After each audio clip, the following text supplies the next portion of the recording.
Hello everyone, my name is Nadia, NPM 2341202C from class AKT 23A. Today I'm going to present a topic about the characteristic of management control system.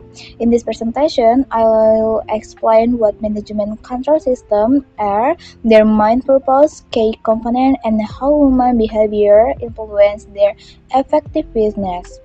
So let's begin our discussion.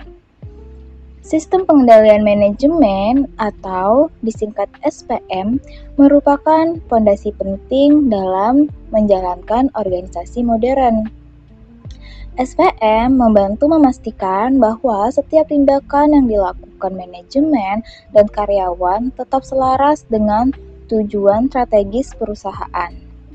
Melalui sistem ini, perusahaan dapat meningkatkan efisiensi operasional, meminimalkan resiko, dan meningkatkan koordinasi antar bagian organisasi. Dengan kata lain, SPM bukan hanya alat kontrol, tetapi juga sistem yang memastikan semua sumber daya digunakan dengan cara yang paling efektif untuk menciptakan visi jangka panjang perusahaan. Sistem pengendalian manajemen dapat didefinisikan sebagai struktur formal yang digunakan manajemen untuk mempertahankan atau mengubah perilaku dalam organisasi. Tujuannya sederhana tetapi sangat penting, yaitu untuk memastikan bahwa strategi organisasi dapat dilaksanakan secara efektif dan efisien. Ada 3 fokus utama dalam SPM. Pertama, fokus perilaku. SPM berurusan dengan bagaimana individu termotivasi agar bertindak sesuai kepentingan organisasi, bukan hanya kepentingan pribadi. Kedua, dukungan strategi. SPM berfungsi sebagai jembatan antara strategi tingkat tinggi dengan kegiatan operasional sehari-hari. Ketiga, pengukuran kinerja. Sistem ini menyediakan mekanisme untuk mengukur, mengevaluasi, dan memberikan umpan balik atas hasil kerja yang dicapai. Tujuan utama dari SPM adalah mendorong seluruh karyawan mencapai tujuan organisasi melalui koordinasi dan integrasi yang tepat. Dengan begitu, sumber daya perusahaan dapat dimanfaatkan secara optimal untuk menghasilkan nilai maksimal bagi seluruh pemangku kepentingan. Sebuah sistem pengendalian manajemen terdiri dari beberapa elemen yang saling mendukung dan bekerja secara sinergis. Jika salah satu elemen diabaikan, maka seluruh sistem menjadi lemah. Berikut adalah unsur-unsur kunci dalam SPM.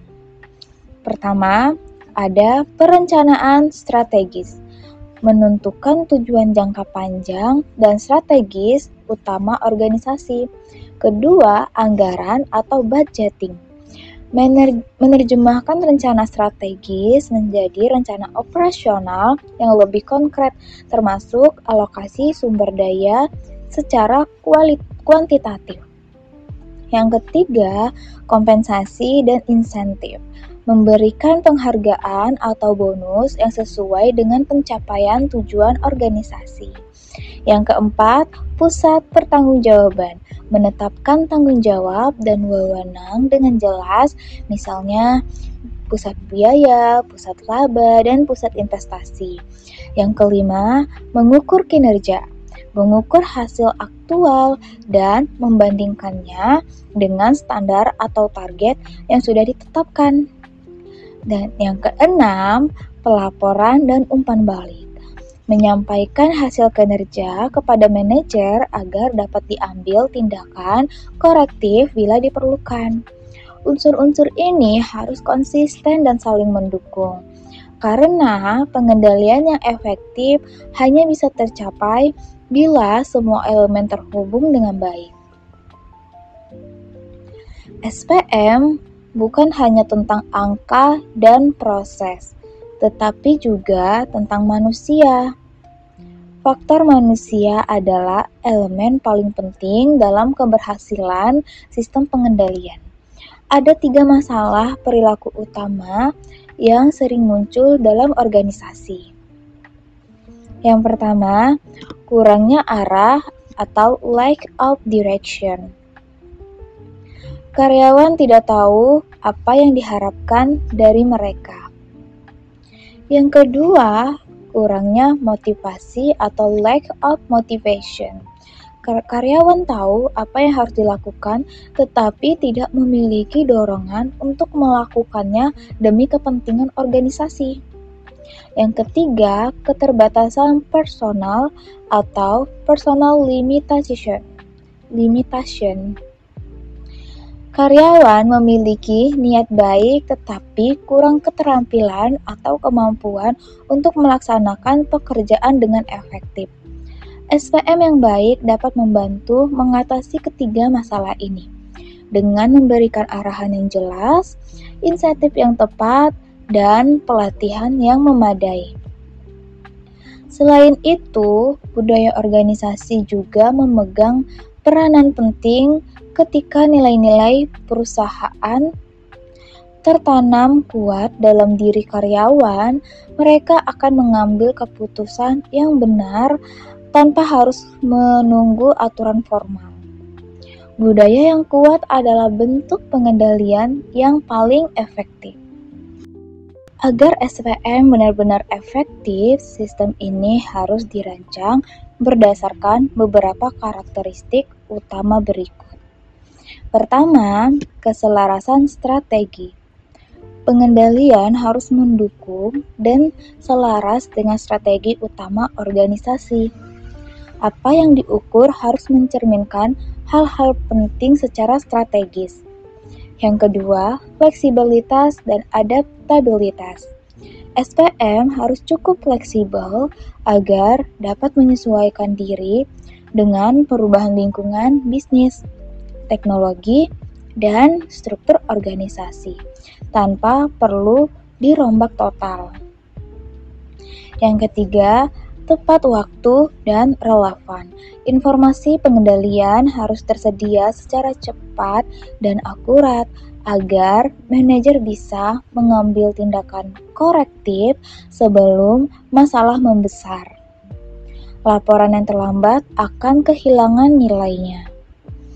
Keempat, keseimbangan biaya dan manfaat.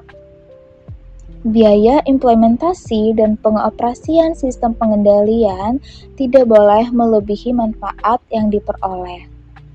Sistem yang terlalu mahal dan rumit justru bisa menghambat efisiensi organisasi. Keempat faktor ini paling sering berhubungan dan menentukan seberapa efektif SPM dalam mendukung strategi serta pengambilan keputusan manajemen.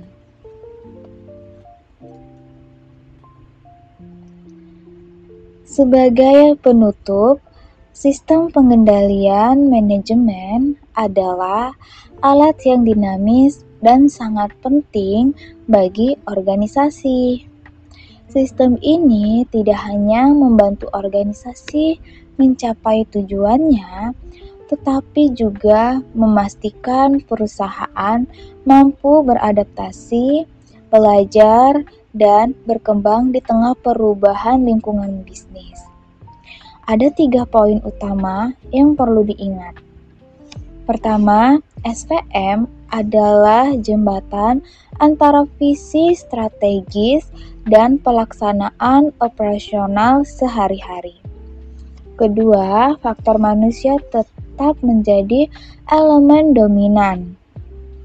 Keberhasilan sistem tergantung pada perilaku, motivasi, dan budaya kerja. Ketiga, perlu peninjauan terus-menerus agar sistem tetap relevan dengan tantangan baru di masa depan. Pertanyaan penting yang perlu kita renungkan adalah, Apakah sistem pengendalian dalam organisasi kita benar-benar mendorong perilaku yang sesuai dengan strategi yang telah ditetapkan?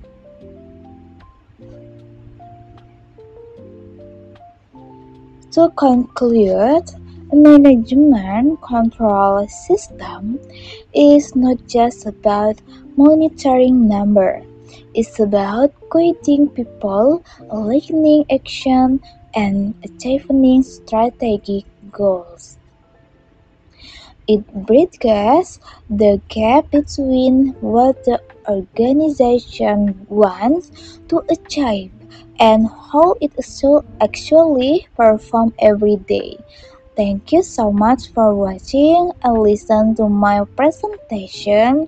Once again, my name is Nadia, student number 2341226 from class AKT28. I hope this explanation helped us understand how management control systems play a crucial role in organizational success. Have a great day, everyone. Thank you.